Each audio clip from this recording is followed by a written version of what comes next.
नमस्कार, मैं doctor Sonal Uttekar.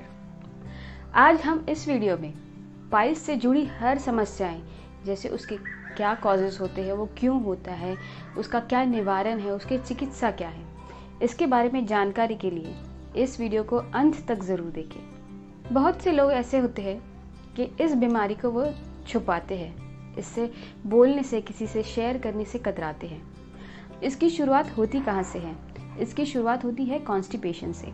Constipation से आपका जो मल होता है वो पत्थर की तरह कठोर हो जाता है।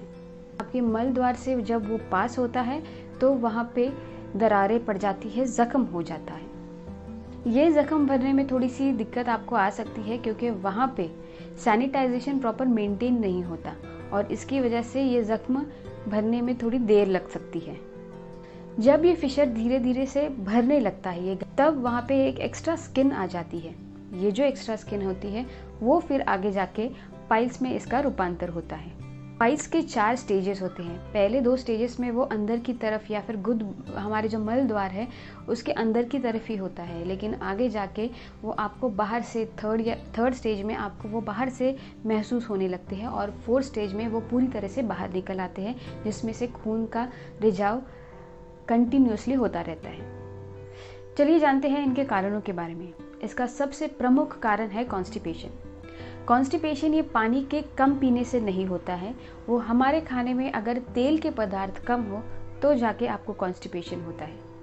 अगर आपकी लाइफस्टाइल ठीक नहीं हो, अगर आपका खान पान ठीक नहीं हो, समय पे आप खाते नहीं हो, ठीक से चबा कर खाते नहीं हो, अधिक मात्रा में पानी पीते हो, तो आपको कॉन्स्टिपेशन की तकलीफ हो सकती है और आगे जाके ये पाइल्स या फिशर में इसका रूपांतर होता है।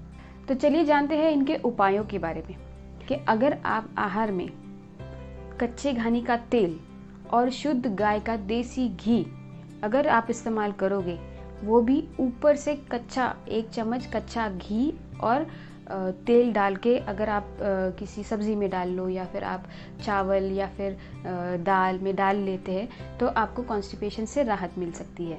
दूसरा है, खाने में आपको पानी की मात्रा कम रखनी है। खाते समय आपको पानी कम पीना है और खाने के बाद बिल्कुल भी पानी नहीं पीना है। ज़्यादा से ज़्यादा 1 या 2 घूंट पिए और उसके बाद आधे या पौन घंटे के बाद आप 1 आध गिलास पानी पी सकते हैं। खाने के बाद पानी के बजाय अगर आप छाछ पीते हो या फिर ताक पीते हो, उसमें थोड़ा सा पुदीना या फिर जीरा या फिर सेंधव नमक जो होता है वो डाल के अगर पियोगे तो आपको कॉन्स्टिपेशन से राहत मिलेगी।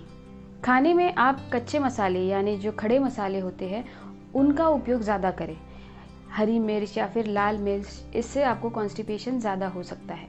अगला है अंकुरित आहार, जैसे चने, छोले या फिर मटकी हो, जो उसल होती है वो आपको हफ्ते में 1 ही बार खानी है, वो ज़्यादा नहीं खानी है। आप अपने खाने में हरी सब्जियां कम खाएं। हफ्ते में 1 या 2 बार ही हरी सब्जियां खाएं, क्योंकि हरी सब्जियों के खाने से वात ज़्यादा बढ़ता है और उसकी वजह से वो कॉन्स्टिपेशन का आगे जाके कारण हो सकता है। मूंग, मसूर या फिर तूर की जो दाल होती है वो अगर छिलके के साथ आपको कहीं मिल रही हो तो वो ज़रूर खाएं, क्योंकि इसकी वजह से आपका पाचन ठीक से होता है और कॉन्स्टिपेशन आपसे दूर रहता है।